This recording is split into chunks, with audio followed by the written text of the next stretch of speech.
আসসালামু আলাইকুম। আমি রয়েছি কারণ বাজার। প্রথমে কাঁচামরিচ নিয়ে কথা বলছি। প্রতি কেজি কাঁচামরিচ বিক্রি হচ্ছেন ১৪০ টাকা। মহল্লায় কিনতে গেলে দ্বিগুণ দাম গুনতে হচ্ছে আমাদের। তবে প্রতি কেজি মরিচের দাম কমেছে ৬০ টাকা।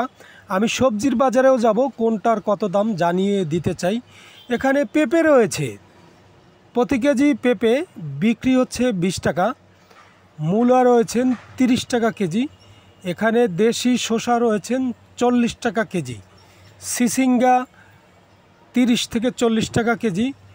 ভেন্ডি ৪০ থেকে ৫০ টাকা কেজি। লতি ৫০ টাকা কেজি। এই যে হাইব্রিড শসা রয়েছে ৩০ থেকে ৩৫ টাকা কেজি। পটল ৪০ থেকে ৫০ টাকা কেজি। মুখি ৫০ টাকা কেজি। গাজর ১২০ টাকা কেজি। এখানে মিষ্টি লাউ রয়েছে, পার পিস বিক্রি হচ্ছে ৫০ থেকে ৮০ টাকা। এখানে ভাগা সবজি তো রয়েছেই, প্রতি ভাগা সবজি বিক্রি হচ্ছে ২০ টাকা। এখানে কিন্তু অনেকেই এই ভাগা সবজি নেয়। তবে কাঁচকলা হালি বিক্রি হচ্ছে ৮ টাকা থেকে ১০ টাকা হালি। এখানে লাউ রয়েছে, লাউ ৬০ টাকা থেকে ৮০ টাকা।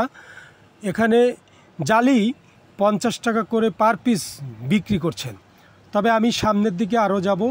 করল্লা, উস্তা যেটাই বলেন, প্রতি কেজি বিক্রি হচ্ছে ৫০ টাকা। তবে এখানে বেগুন রয়েছে, লাম্বা বেগুন, গোল বেগুন, যেটাই নেন না কেন ৬০ টাকা কেজি। বটবটি ৬০ টাকা কেজি।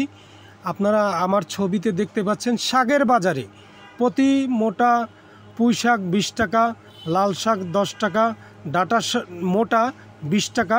তবে আমরা একটু আলুর বাজারে, পেঁয়াজের বাজারেও যাওয়া দরকার। প্রতি কেজি আলু বিক্রি হচ্ছেন ৫০ টাকা। দেশি পেঁয়াজ ১১৫ টাকা কেজি। ইন্ডিয়ান পেঁয়াজ ১০০ টাকা। আদা রসুন ইন্ডিয়ান দেশি ২২০ টাকা করে কেজি বিক্রি হচ্ছে।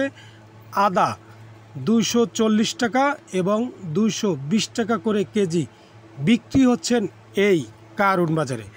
তবে বেশি কিছু বলবো না। তবে আমার ভিডিও যদি ভালো লেগে থাকে কমেন্টস করেন, ফলো দিয়েন। আর ভালো না লাগলে আমার কিছু করার নাই। সবাইকে আমার পক্ষ থেকে আসসালামু আলাইকুম। ১০-এর লাঠি ১-এর বোঝা। আপনাদের ভাই কি বলবো, আমার অফিসে যারা রয়েছেন তারা যদি সবাই একটা করে ফলো দেয়, তাইতেই তো আমি অনেক বড়।